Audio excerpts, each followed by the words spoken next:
And welcome to episode 22 of the DX Mentor, all about ham radio prep. Thank you for joining us. I'm Bill, AJB, the DX Mentor. My guests are DX gurus that we can all learn from. I'm sorry that it's been several weeks since we had an episode drop. Work and family, as well as scheduling challenges for me and my guests, always seem to complicate things. However, I am very appreciative that you're still with us, and I want to let you know that we have several excellent episodes coming up that I know you'll get a lot out of. In this episode, we will attend a detailed discussion on ham radio prep, perhaps the best kept secret when it comes to getting licensed and earning your upgrade. I was really blown away by these guys. My guests are Joe, WAGEX, and Jim, N4BFR. Now let's tune into our gurus and find out what they're discussing in regards to ham radio prep. Well, good evening and welcome to the most recent podcast, the DX Mentor podcast. I'm Bill, AJB, your host, and tonight's topic is the ham radio prep course, which to me appears to be the best kept secret in ham radio. And frankly, for the people I know that have gone through it, it's been an absolutely smashing success. So we really want to delve into this and learn a little bit about it. And as always, I have Joe with me, WAGEX, and I have Jim, N4BFR. So we're going to start with Joe introducing himself a bit, and then Jim will flip it to you. So Joe, go ahead. Well, thanks, Bill. It's nice to be your counterpart tonight. We always have a lot of fun doing this. I got interested in ham radio back when I was a teenager, about 13 years old. I was an SWO for many, many years. In 1970, I got my technician class license in March. And then I had to wait because of propagation until June. And when June came around, 6 meters opened up into the Caribbean, Central and South America. And I started working DX and have been absolutely hooked ever since. Then later on, I got my general, my advance, and then in 2000, I got my extra class. Years ago, I worked a lot of the Russian satellites. I really enjoyed doing that. That was a lot of fun. And then I wanted to do DXpedition, so start going on family trips to Gatlinburg. And then we ended up in Grand Cayman. And then in 1990, I put my first big DXpedition together, and we went to the Turks and Caicos. We were VP5N and was down there for a week with 6 of us and just absolutely fell in love with DXing. And then since then, I've been on about 62 DXpeditions, but I guess the big ones were Swains Island, that's coming up here in another week or so, Midway, Wake Island, and many, many others that I was either leader of or part of. So that's a little bit of my background of it, Bill. Well, that's terrific. Thanks for that. So Jim, N4BFR, take it away. All right, thanks. Can we just switch topics and I talk to Joe about all the DXpeditions he's been on? 'Cause that sounds really cool. I've done some operating from Grand Cayman and some other places, but never been on a formal DXpedition. So that sounds like a lot of fun. So a little biography about me. I started in ham radio 15 years ago, and I was much like Joe, a shortwave listener. And all of a sudden I was reading around on the internet looking for things to listen to, like rugby out of Australia. And I kept coming across, get your ham radio license, no code required. Get your ham radio license, no code required. And at that time, I found a site and I took a practice test and I passed it without even reading anything. So I'm like, okay, I could probably do this, and moved on. And within got my license the next weekend. And within a couple of months, I was a general. And then I've been an extra about 13 years now. So I've really enjoyed ham radio. I do a little bit of everything. I do, I got a nice HF setup. I've got a nice satellite setup, so I can do some of that. That's been a newer passion for me, but I like doing them both. And I like to travel in ham radio. I do a bunch of POTA. So I was just on a trip where I activated 3 POTA sites that were really important to me. One was in the one was K0001, which is Acadia National Park in Maine. From there, I took a ferry cross to Nova Scotia and activated the Marconi site in Nova Scotia. And from there, I took a ferry to Newfoundland and operated at Signal Hill, which was where Marconi heard his first international signal. So I've been doing that kind of thing for a while. And I like the combination of road trips and POTA. So that seems to be my sweet spot right now. Can you give us a glimpse into Signal Hill real quick? I know that's not why we're here, but that really sounds interesting. So Signal Hill is in 1902. Marconi wanted to receive his first international signal. He felt like, wireless was the thing, right? So in 1902, in December, he set up a receive station, and it was a antenna with a kite on a wire and some zinc on the ground. But it was enough that he was able to hear the letter S in Morse code sent over from Europe. So they had a station in England at the time.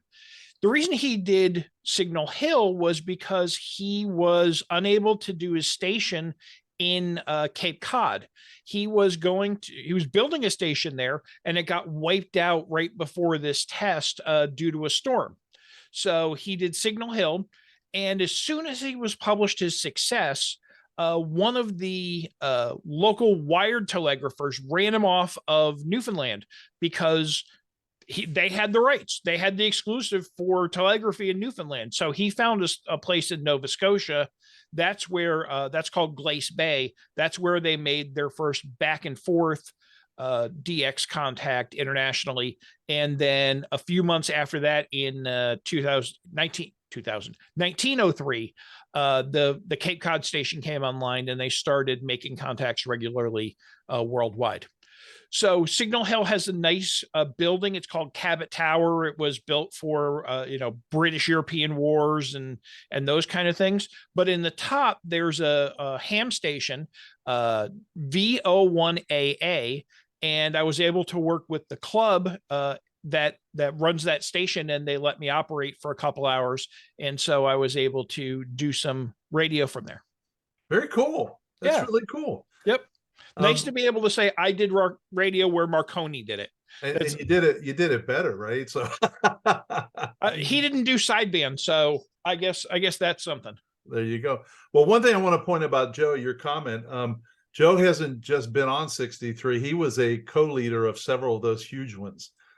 So if in fact you ever want to have that discussion, we've talked about it for hours and hours over the last couple of years. So it's always a favorite topic. So, great. And I should say we're missing a person tonight, Bob K8AAC, who has gone through your course and passed his technician and general, was not able to attend tonight. We thought we had it set up, and he wasn't able to do it.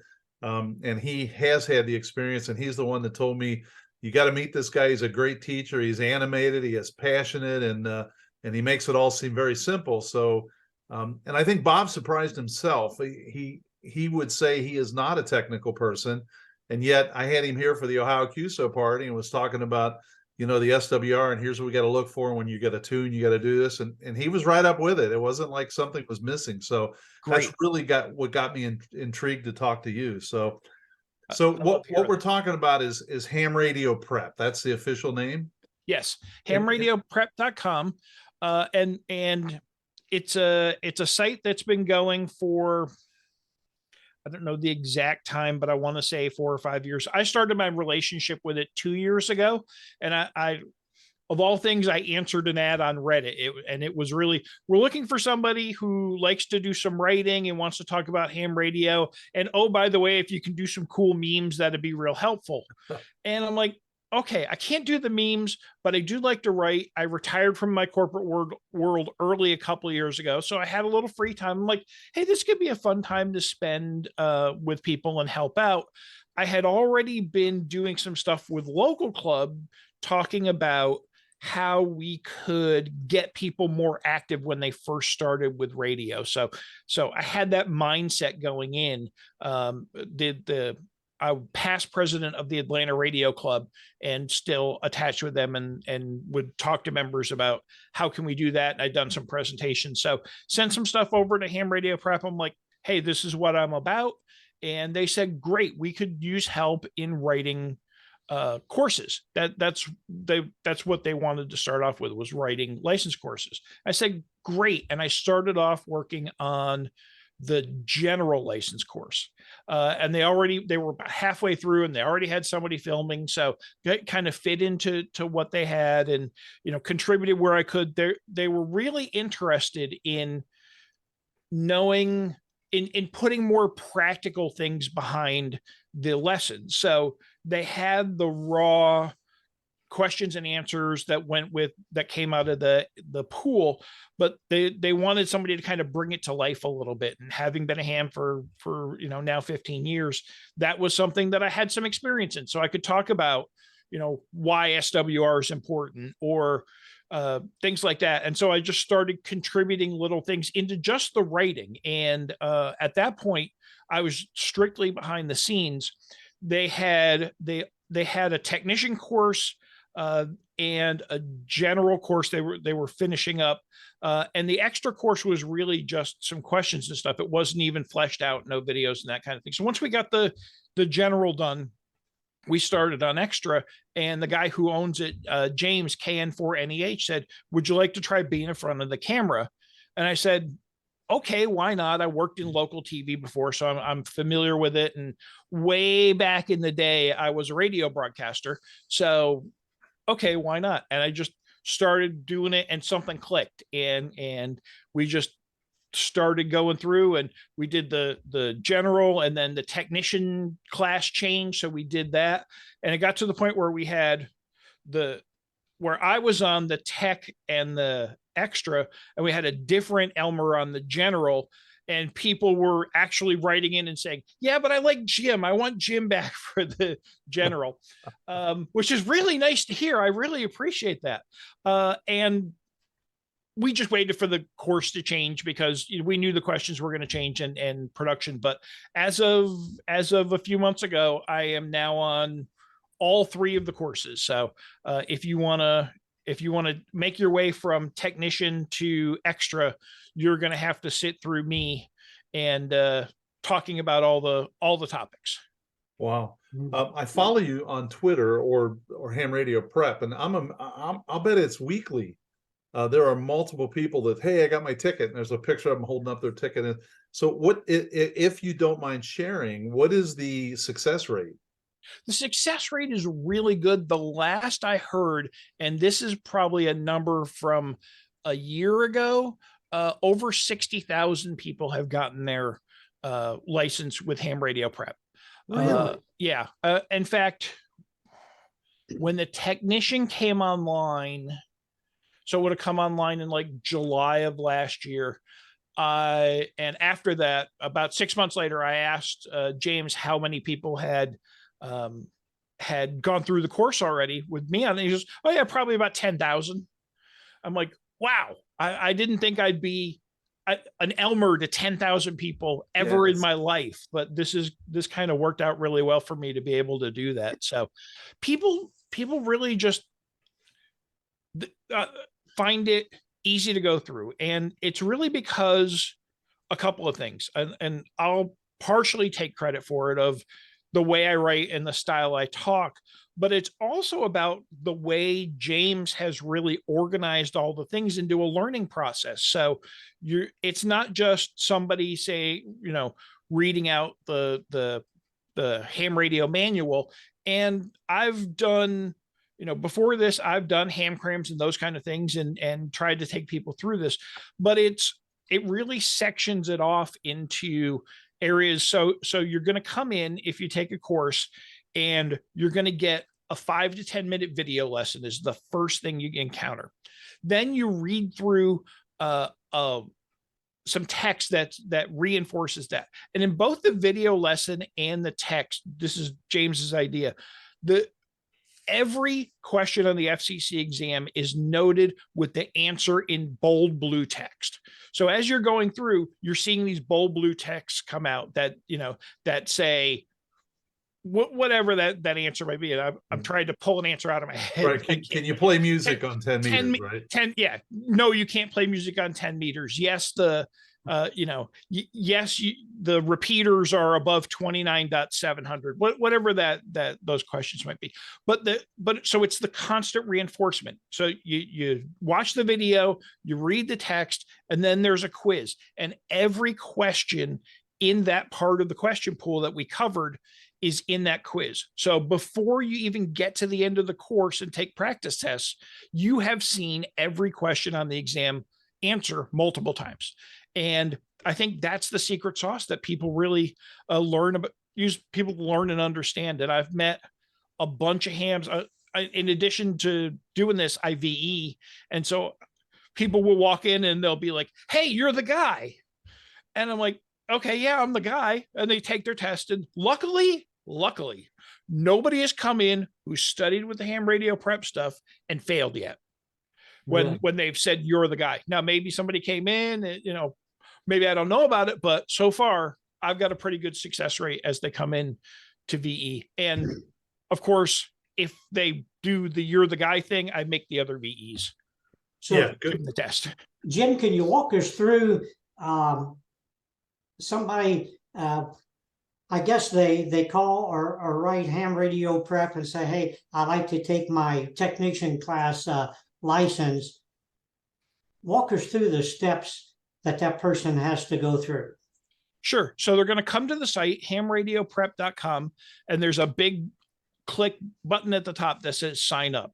The technician license course is $35. And if you think about it and compare it to some of the other books out there, there's Gordon West, there's ARRL. That's not an unreasonable price compared to that if you just want to get technician.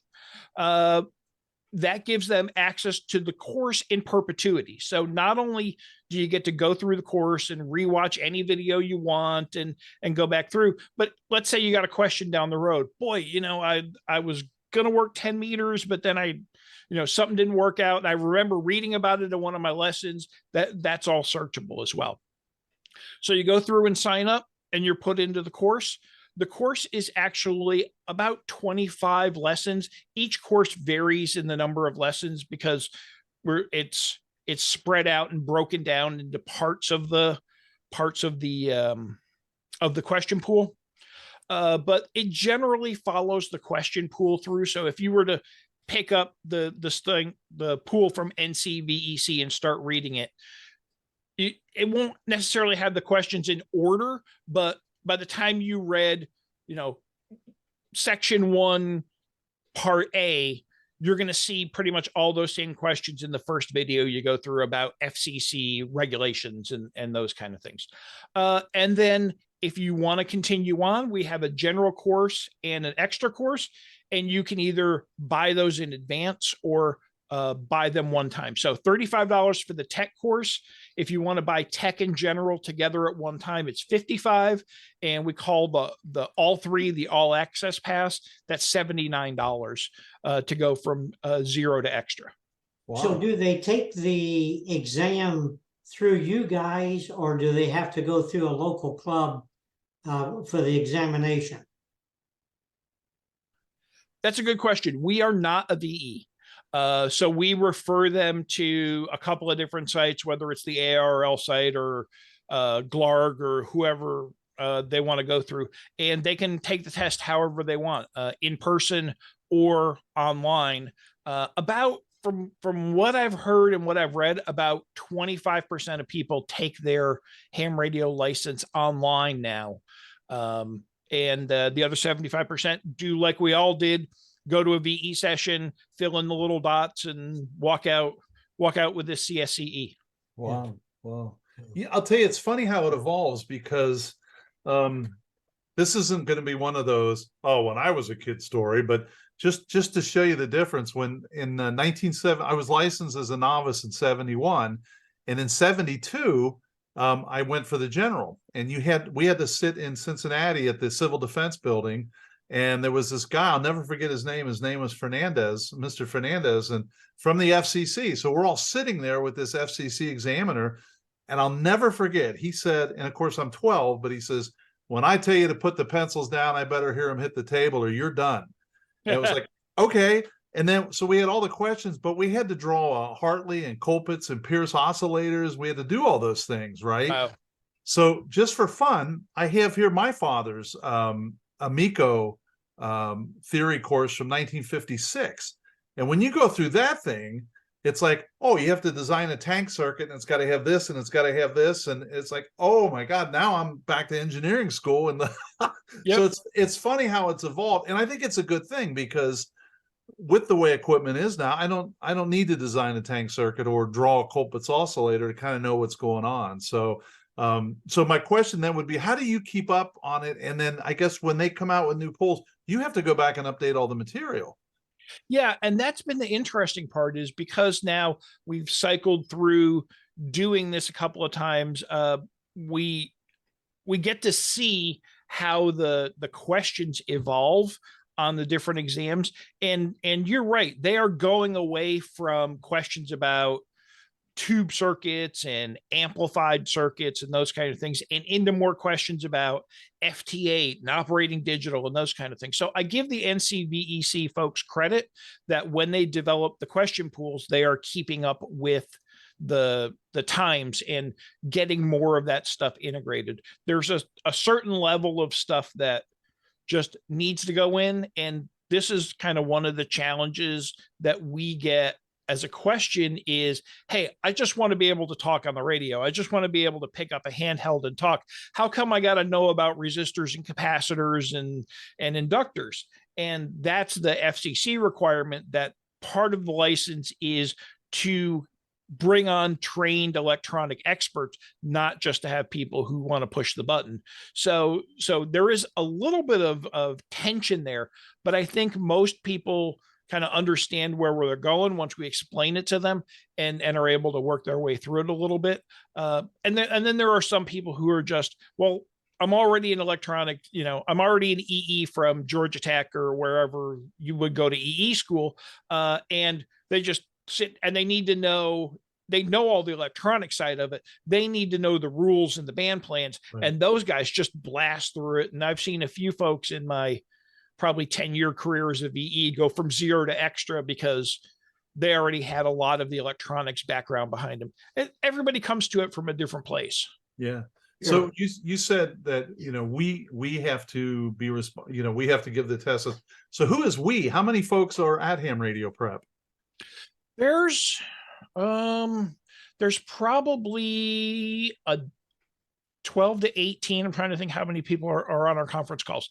A guy named James started it all, and he's KN4NEH, and you'll see him on some of our videos. He's the CEO. And a couple of years ago, right after I came, he was doing it with a buddy of his. And right after I came in, he decided he was going all in, doing it on its own, and going to, sink or swim. So really kind of pushed it going forward. So there's myself and one other person who are, in addition to James, who do the content writing. So we just brought on a guy named Max, and Max is doing more of the technician type stuff. Hey, I'm working with APRS and those kind of things. Whereas I've just been working on something called the HF Masterclass, which is another course you can buy from us, because we found that people were reluctant to get into HF and into the higher levels because they didn't have a local Elmer. They were in northern Maine or Wisconsin, somewhere where there weren't a lot of Elmers, but they wanted to learn HF and get going on it. So we've added that class, and it's been out there about a month, and so far it's been pretty popular. But so there's two of us who are kind of content creators. There's a production team behind us. So a kind of core producer who keeps me and Max in line and making sure we're getting content. And then there are a couple of video editors. There's a back office side. We have an awesome guy named Juan. And if you've ever had to have any support from ham radio prep, you have talked to Juan, and Juan has solved it for you. We continue to get reviews that are like, I wasn't sure, and then I talked to Juan, and Juan fixed it for me. So he's great. We also have some developers to write the code and do the questions and those kind of things behind the scenes. And we've got a few ham radio experts as well that we work with to either vet our stuff and so make sure that it's not just me and in my mind, but they also work on our social and our billing and those kind of things. So I'd say about a dozen altogether right now, and that's grown probably 4 or 5 over the last year. Okay, I would offer, if you're ever interested in a DXpedition masterclass, Joe is more than qualified to. Okay. Just go ahead and make WAGEX if you're writing it down. And I already wrote it down earlier, but now I'm writing DXpedition next to it. So there you go. I've got it written down. So to follow up on Joe's question, though, is this a is it live, or it's a series of video? I mean, how does it? So now I'm entered. I assume I have to create my account, right? So I log in. And what happens? You log in, you create an account, pay $35, and you're put into what we call your dashboard. And your dashboard, I'm signing in so I can see mine. Your dashboard pretty much lists the courses you have access to. So you can go in and it will tell you, hey, you have access to the level 1 technician course, but not the amateur extra course, or not we have one more course called the Baofeng Basics course. If you want to learn deeper on how to program a Baofeng, we've got you covered. Is that popular? I'm going to interrupt you for a minute, but is that a popular class? I don't know the exact number of folks that take that class. Okay. Don't have that one in my head. That one really surprised me, but go ahead. Yeah. So you'll go into your technician course, and there's your dashboard, and you'll watch an introduction video, which will explain pretty much what I told you. You're going to go through a series of lessons. Each lesson is going to have a video and a text base and a quiz. And sometimes we put in little fun things too, like in one of our electronic sections, there's an opportunity to kind of match the component to the definition. So a capacitor does X, a resistor does Y, to try and reinforce those things. So you'll go through and you will take, if you're a tech, you'll take 22 lessons. And like I said, each video lesson is about 5 minutes, and then you follow up. At the end, you get to practice tests, and you can take as many practice tests as you want. And we have both a website and an app. And if you take the practice tests in the app, we don't have this on the web yet, but if you take a practice test on the app, it will reinforce the questions that you missed as well. So, but you go in and it's this, I can't reinforce enough that this quiz is set up just like a regular VE exam. It's the questions are pulled, one question from each of the 35 areas. And then the answers are randomized. So you're going to be in the same environment that you are when you actually go to take the exam. You can take that as much as you want. We tell folks, hey, once you're passing the practice exams regularly with an 85, it's time to go ahead and take your exam. And we've got some links for in-person registration of an exam. Wow. When you're done, you mentioned the pictures and seeing some of the pictures online. We encourage folks to send us a picture of themselves with their CSCE. And when they do, we give them a free gift. And I think right now it might be at one time it was a call sign plaque. So you got a plaque with your license. So it's pretty cool. James has got it all figured out. I got to say, it's nice to be in a position where I can just come in and, contribute and kibitz my stuff, but there's somebody behind the scenes who's really just got it all figured out and firing it on all cylinders. So I give him a ton of credit. So Jim, we sign up for $35, I think, to take the technician course. Right. So do we have to take it, excuse me, do we have to sit here all day and take it, or can we watch part of it today and part of it tomorrow? How's that time work? It's totally self-paced. So you can come in and do a lesson, and there's kind of a natural break at the end of each lesson. So if I was starting with lesson 1, I'm going to watch a 4-minute video. I'm going to read the information to reinforce that video, and I'm going to take the 13 questions that video covered. I can stop there if I want and come back later. I can jump to a different lesson.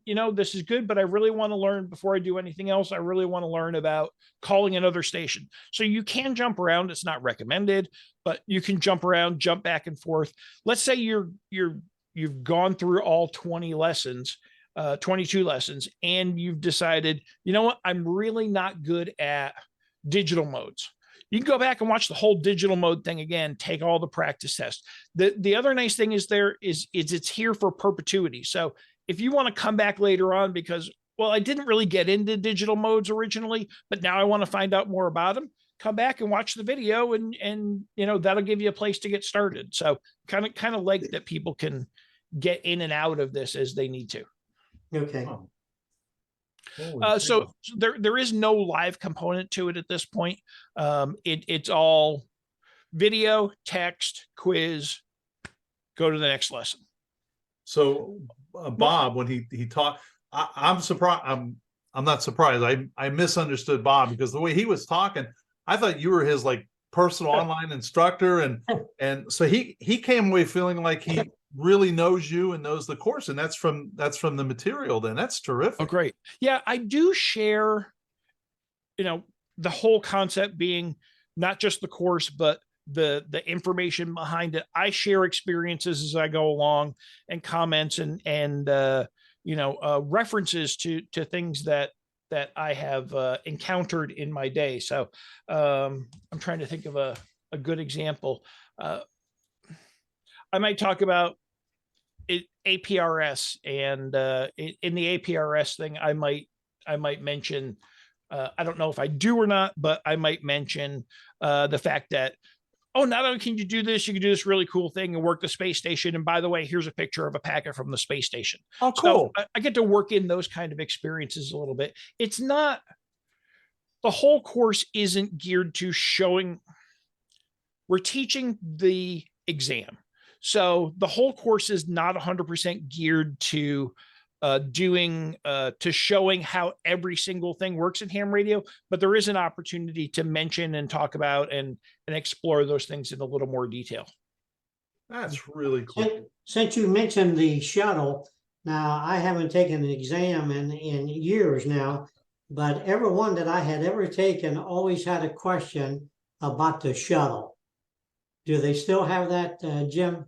There's Really? a question about sending music to the ISS. I think it shifted to the ISS since the shuttle isn't there. Yes. But there is a question on the exam about, Okay. Can you send music? Can you transmit music? And the answer is only to the crew of the ISS under specific scenarios. Okay. I would have missed that one. Yeah.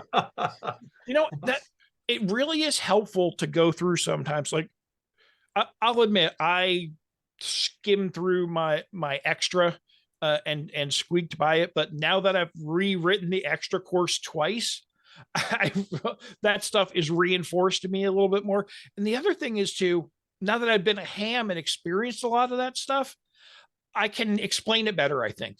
So rereading and redoing that helps. And a lot of times what I'm trying to do, and I always found that I was pretty good at this, even in the corporate world, was I feel like I can boil things down that are technical into a way that people understand. So I back in my corporate world, I worked at an internet service provider, and we had I always have this memory of being like the translator, because we had these two technical groups in the room, and this one was talking about this and this one was talking about that, and they were really talking about the same thing, but they were talking across each other and using slightly different terms. And I'm like, wait, time out.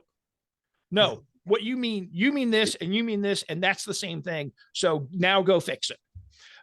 So being able to bring that skill a little bit to people, I think is where I add a little bit of the secret sauce to ham radio prep. Yeah, Wow. I could see where that would be very helpful, Jim. Yeah. So one thing that with the current, not current, like it's going to change with the no code situation now. Right. I've been a member of CW Ops, and I used to teach in their CW Academy 6 sessions, and I was shocked at how many folks were still signing up to learn Morse code. Do you get a request for that? And then if so, do you direct them our way, or what do you do with them? So we do get the occasional questions. Can I learn Morse code through ham radio prep? And the answer right now is no. I'm not going to say that we're never going to do it. It's more up to James than me. I probably wouldn't be the instructor for that because I don't know it, but I'd be happy to be a student. I can do my call sign and I can buy cool keys and have them over my shoulder on the shelf. That's my limit of CW.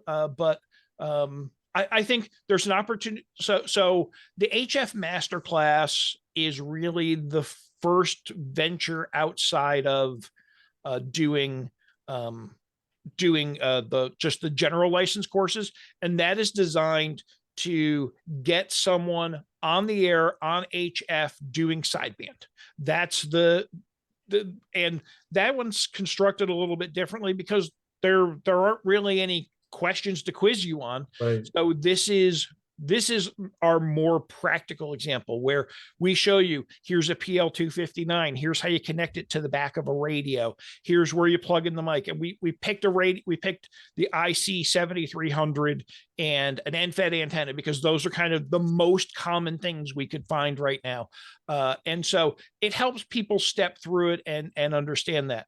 If this continues to be as successful as it's been the first month or so, I can see James wanting to do more masterclass related things. So CW, I think, is an option. Digital is an option. Maybe that comes into the current masterclass, or we do an add-on. And I think maybe satellite operations is another one because that's a real specialty area that I think has a little black magic to it. So I think there are places where we can expand and help people understand better how to do things. But our core right now is really just going to be, we want to get you through those license lessons and get you on the air. And then we follow on from there. Joe, should we shut this off? I didn't hear anything about a DX class. I don't know on the DX Mentor podcast. I didn't hear that. So okay, we do. So in the HF Masterclass, we do cover DX, including the DX Code of Conduct, because I really feel like that's a very important thing for a new ham to learn. Yes. I want people to know, hey, you listen and you listen and you listen again, and you don't key up over somebody, and you don't tune on a QSO going on, and you don't do all those things that are in the DX Code of Conduct. And while I built those concepts, so I wrote that class and I built those concepts in to the teaching as we were going through.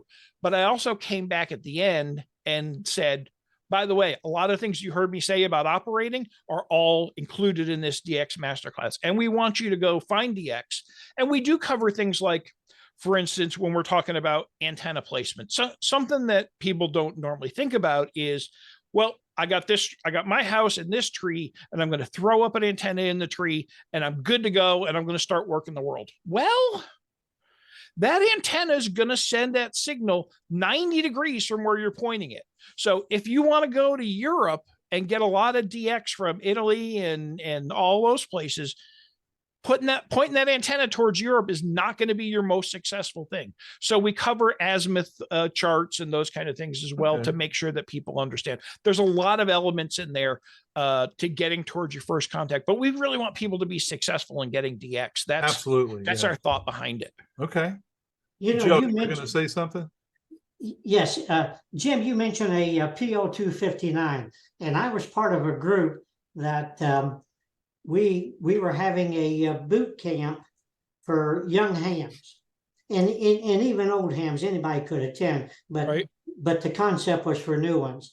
And I've always been just a real simple guy, but you take someone off of the street that wants to be a ham, and you tell him what is a PL259? Well, the guy or the girl does not have a clue. Or what's an SO239? And so I thought we should have had our classes real simple and come up with these simple things that we all need to know, but you don't know. And, So I think that's a good. And coax cable the same way. There's all these sizes of coax cable, and they're all a little different, and they're all made for a purpose and so forth. Go ahead. I'm sorry. No, I think that's a good point. And so there's two elements in the normal license courses. That is the kind of thing we would expand on to help people understand a little bit more. So there are some things when we get to connectors and those kind of things, we show those connectors so people can get a better understanding of the different ones. And so that's kind of the non answer to a question kind of content that we put into the courses. Then we get into the master class, and in the master class, we do talk more about you want low loss coax, using coax. The coax you're going to use to set up your HF antenna is probably not the same coax you're going to use to set up your satellite antenna because of losses. And we show the charts and explain those kind of things in a little more detail, and we show connectors and those kind of things. So I think there's definitely a place for both. It's important to us that people don't feel like they only learn the questions, that they got some information along the way that helps them understand how they're going to operate. Now, it's a balance, right? We can't make the lessons so long that people get lost in the content and are not getting to the end goal, which in the case of the license lessons is get your license, pass your test. That's the end goal of that.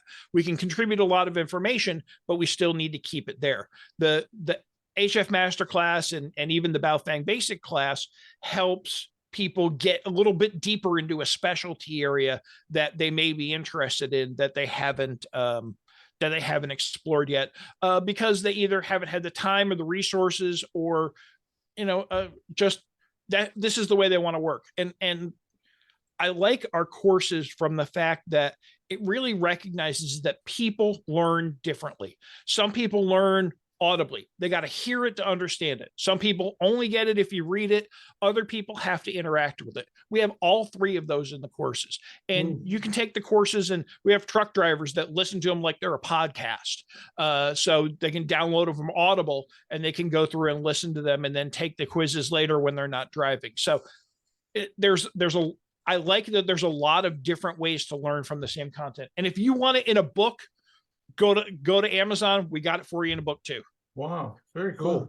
Yeah. I want to go back and emphasize the point you make, and kudos to you, because I think it was the second time when I first started CW Academy, I would teach the beginners because that's where I felt most comfortable. Right. But it was the second class, and somebody had a question. They said, well, okay, I get all this, but how do I actually start a contact or start a QSO? Never occurred to me to say, okay, find a clear frequency, call CK. It just didn't, right? Yep. So I'm happy to hear that you guys are starting it, because people sometimes don't want to ask that. They don't want to be embarrassed. Yeah. So let me just address it for you. So well done. Good stuff there. It's a no bias way to kind of get more information that either you didn't want to ask or you felt like you couldn't ask. Yeah. Or so didn't know you needed to ask.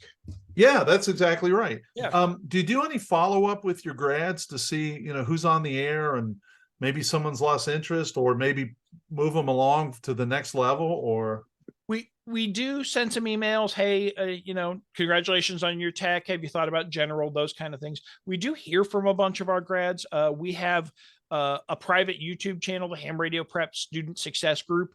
And so we will interact with folks there, and they'll come in. Hey, I passed my, it's crazy to go in there on the weekends because Saturday and Sunday is when everybody comes in. Hey, I just passed my general. I just passed my tech. Oh, I'm ready to go. Yeah, I'm excited. Now I'm at /AE.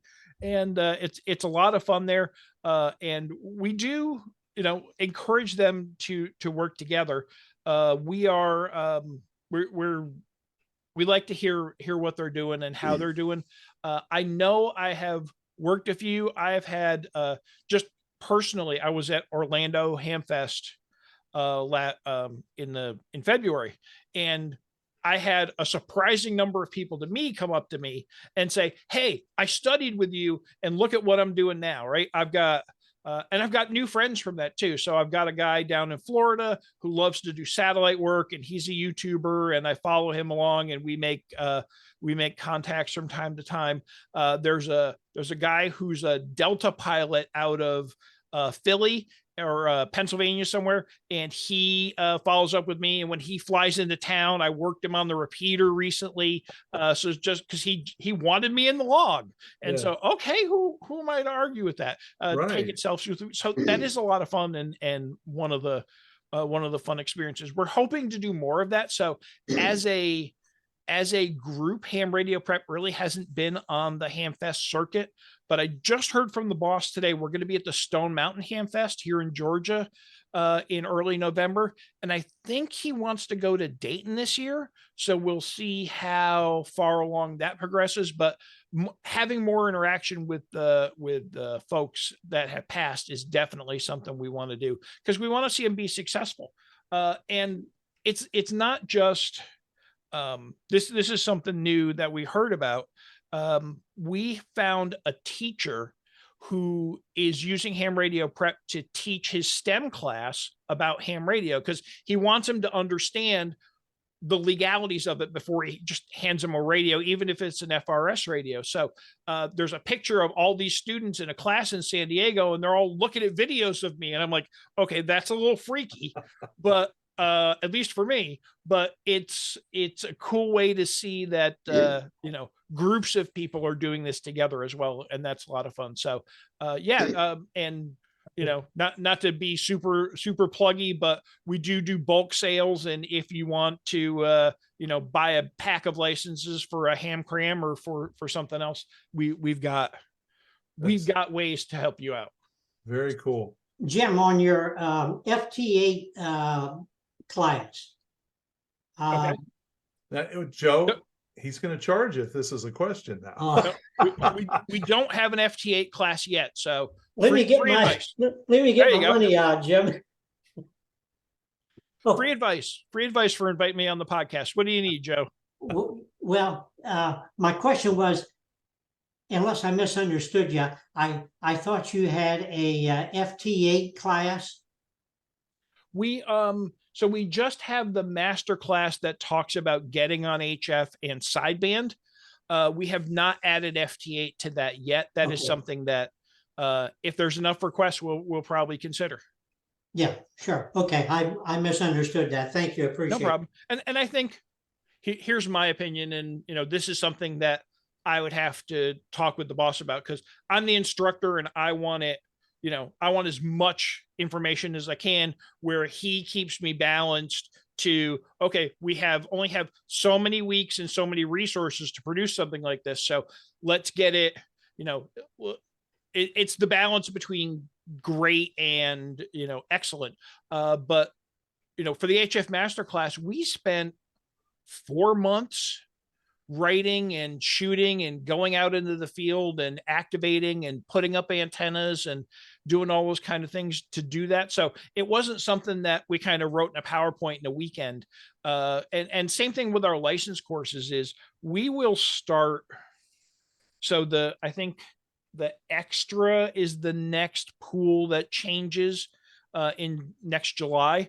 We will start in December or January, going through the pool, analyzing the changes, rewriting the course to fit in the new things. Now, the last time we rewrote the extra course, we tore up our old one and rewrote it from scratch. We probably won't do that again unless there's a lot of significant things, but it will take us months to go through and make sure that all the questions are right, all the questions are updated in the pool, and if you ever subscribe to the extra course, you get the new extra courses as they come out. Okay. So we haven't done this yet, but the potential is there to do, the 23 lessons plus a change log kind of thing. Here's, if you were studying in May, but not going to take your test until July, well, you're going to cross over and have new questions.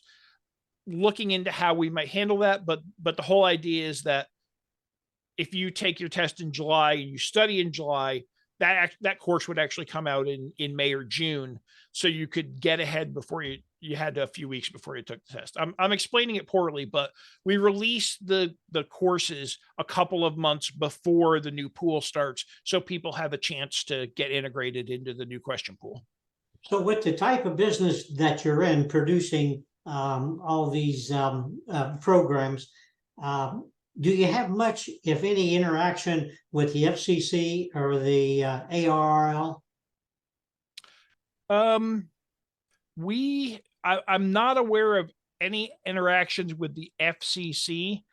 If there were interactions with the ARRL, they would probably be happening at James's level, not mine. So he hasn't mentioned anything to me. So I'll just say, don't know. Yeah, Okay. I'm just curious. Yes. Yeah, no, I get it too. Now I'm going to ask him next time I see him, but for now, I don't know. It's been, I mean, we talk a couple of times a week, so I would imagine he would have brought it up if there was something significant, but I'm sure. haven't had that conversation with him. Wow. Wow. He does. I will say though, he does keep involved in the kind of ham online community. So folks like Ham Radio Crash Course and others, he's very interactive with, and he's worked with. He's had some of those folks write for him as well. So so there's a good interaction between Ham Radio Prep and some other blogs and stuff. So excited about that. Sure. So what do you see around the corner? You said you had an app, which I think Bob did mention that now that you said it, but you have the app, the website.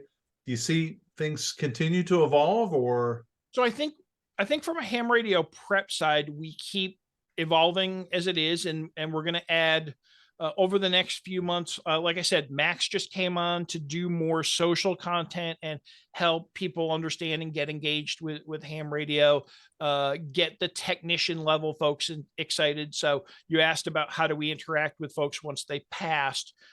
It's those kind of things, right? Hey, if you haven't thought about doing APRS yet, here's a video by Max that talks about that. So more of those things are in the near term future.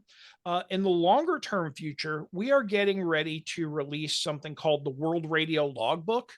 And we think there's an opportunity to gamify HF even more than it is today, and have more interactivity. So I am not as involved with this. I've kind of consulted on the smaller things, like here's the things you need to have in order to have a successful log, but I haven't been involved in the overall development. But in the next couple of weeks, the World Radio Logbook is going to launch, and it's going to be an opportunity that's different than the Logbook of the World or QRZ, because it's going to have more information. I know James is talking about having our own contests. So those are opportunities for folks to potentially interact once they become a ham and in a different way. So I'm looking forward to seeing how the team does that. We have some really good developers. And if you go to worldradioleague.com, you can get you can kind of get a preview of that and see what's going on. But, there's a lot. Jim, this would be a logging program? Yes. This is going to be an online logging program. Sure. That will allow you to do things like, let's say you want to show a map of all your contacts, right? Now, in order to do that, you can't just put them on Logbook of the World. You've got to go and integrate it into a different thing, and then, see them from there. And then you got to go back again if those things changes. The idea here is that all of those things would be included in a standard logbook. Okay. So you can see your QSO map, you can see entries. There's going to be some interesting interactions here. So community chats and leaderboards and those kind of things that they're working on now. So this has been coming along for the last few months, and I've only seen parts of it, so I haven't really engaged in it much myself. But it's the same team that brought you Ham Radio Prep is now working to bring you this World Radio Logbook. So it'll be interesting to see how all that comes out, and I'm excited to see how it goes. I haven't had a chance to upload my personal logbook up there yet, but I'm sure I'll get it up there eventually. It's impressive site, I have to say. Yeah. Because really bringing this on our podcast is probably the first release of this. Yes. I don't know that we've talked a lot about it publicly up until now. And I think the official, you can see it still says beta. I think the official non-beta release is in about a week or so. Okay. So a chance to check it out before yeah, and I'll make sure it's in the show notes and stuff. Great. How much do you know? A lot about it or a little about it? I think you said a little bit, right? I only know a little bit about it. I know that there's multiple levels. There's going to be a free level, and there's going to be some subscriptions as well. I'm not quite sure as far as what subscriptions. I'm not quite sure what different subscriptions levels are going to get you, but like I said, there's going to be community chats. I know he wants to do contests, and so we'll see how it all builds up. But like Ham Radio Prep, I think James has taken a lot of community feedback and builds it well into the tool. So I'm sure that as we go along, there'll be more and more of that. And I chip in whenever I can as well. So I gave him, like, right now there's no import export functionality for old that's blogs. where I was about to ask you, because for us, if you're chasing DX, you're doing it because you want to move up the DXCC list, and to do that you have to work with Logbook of the World. Right. So I think one of the things Joe and I try to stress to people is you don't have to be a member of the league to upload to Logbook of the World. Right. You don't have to be a member to manage it. So we try to get everybody we know at least upload, so other DX stations can take advantage of your QSO. So I was curious about that. And that reminds me, I still have a few things to upload to Logbook of the World from my most recent trip that I haven't gotten to yet, because I came back and I had a lot of stuff to do in the next 3 days. So everybody wanted me to catch up. So sometime this week, I'll be able to get my parks QSOs up to Logbook of the World. But yes, import, export, those kind of things. And we even talked about, exporting not only as ADIF, but as Cabrio, because sometimes you need different logs for different things. So I think all those features are coming in as we start to build it up. But he was really interested in the database back end of this and tying it all and making sure that was rock solid, because that's the important part, right? If you can't mine that data in a logbook, you're not really going to be successful. So, and then the second issue is if it's not secure, that's also an issue. You don't want records going corrupt and that kind of stuff. So I'll tell you, it looks really impressive. I will check it out. Okay, great. Wow. Well, Joe, anything else? No, I don't think so. I think once again, we've asked a question and found out a whole bunch of cool information. Oh my God. Very, very interesting, Jim. And I'm just so happy that you came aboard tonight with us, because very informative. Thank you very much. I've enjoyed the conversation. I like the way you've got it set up to just be conversational and back and forth. So I've appreciated the chance to get up here and sorry, there goes my. Yeah. Sorry to say, but this is all brand new to me. Me too. I mean, all brand new. First I heard of any of this, and I'm just so happy that we're able to put this on our podcast. Great. Hopefully it'll give folks another resource if they know somebody who wants to get licensed, and they don't want to shove a book in their face and say, go read this, 200-page thing and then come take a test. Yes. That they've got another way to kind of start dipping their feet into it and understanding a little bit. And I think that's a good opportunity. On our site, on our ham radio prep site as well, there's a lot of introductory videos as well. So we call them guides, but you can go in and understand a little bit more about how do I go to take the test and what do I need to bring with me, or which license level do I want to choose, those kind of things. We've tried to put that stuff out there too, so to help clear things up. So it's a lot of fun. I've enjoyed the 2 years with ham radio prep so far, and hopefully it just keeps being more fun and more interesting along the way as James and the team think up new things for us to work on. Yeah. Well, I will, again, Bob was the guy that if he'd have said, yeah, I took this course and I did okay and I squeaked by or whatever, then I'd have thought, well, I'm glad he got a course. But that didn't come across at all. It was like, not only I feel like I'm ready, I feel like I'm prepared. I know what I needed to know. I knew more than I needed to know, which made him feel good. The instructor was just passionate, excited, and everything else. So, Jim, I don't know what James is paying you, but I think he needs to take a look at that. So I'll make sure he watches the end of I'm sure he's going to watch the whole podcast, but I'll make sure he doesn't skip over the end. Yes. We certainly think you need a lot more money, maybe double your pay raise, Jim. Well, I have no complaints. James has been very generous with me. So, well, good. That's good. So, well, I appreciate your time. I always do, because everyone has a busy schedule, and I know we're going to get some traction out of this, and great.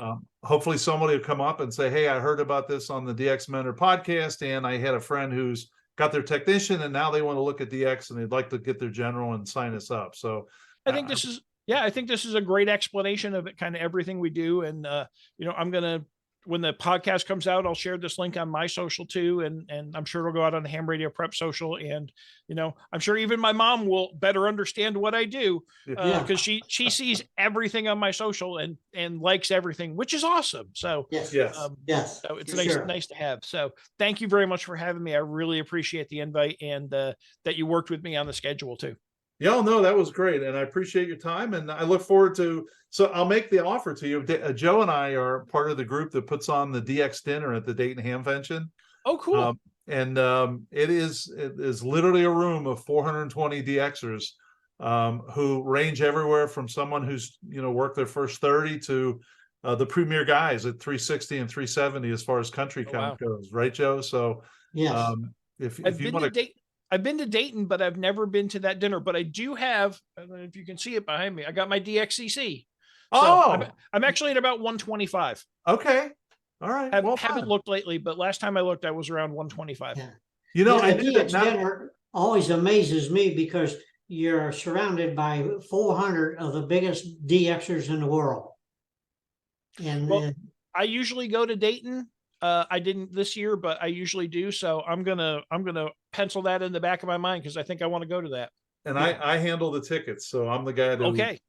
We'll take care. I know how to find you now. That's right. You do. Okay. You know how to find me. So, hey, again, thank you so much. I appreciate your time. And as soon as this drops, I'll let you know. And I think and we make this offer all the time, and we're sincere about it. If there's anything Joe and I can do to help, all kidding aside, take us up on it. Yes. And we'll do whatever we can do. And we all want to promote ham radio and try to get more folks involved and keep them active. So if there's something along those lines, we'd be happy to do that. Thank you, Bill and Joe. My pleasure. And we'll keep you in the loop of experienced ham radio people we talk to as we need to get the word out on things. Yeah. And we'll make every effort to do that. Have a great evening and a great week, Jim. Thank you very much. Now I wish I wasn't going up to dinner, but I was going to sit here and turn the HF radio on and go work some stuff. I'm getting some trees cut down tomorrow, so that's going to allow my antenna to actually rotate all the way around again. Okay. So should be a lot of fun. Well, VP6 and T2 were banging in on 12 meters when we started this. So, yeah. Hopefully they'll be around tomorrow afternoon. There goes your evening, though. There you go. All right, guys. Thanks very much. Thank you. Okay. We'll see you. Bye-bye. Bye-bye. Did you learn something new? I certainly did. That was terrific. Thank you for joining us on this edition of the DX Mentor. I would especially like to thank our gurus, Joe, WAGEX, and Jim, N4BFR. I would love to have your feedback, answer your questions, and provide help with any DX or amateur radio issues that you may have. If you need clarification on something or you just have a question, email me at thedxmentor@gmail.com. Drop me a line if you've achieved an all-time new one, received recognition, have a DX event that you'd like us to mention, or maybe you've just hit a new plateau like 250 or 300 confirmed. I'd love to share that with everyone. We would be happy to do that. 7-3 for this episode, and thanks to my XYL Karen for her love and support. See you in the pileup.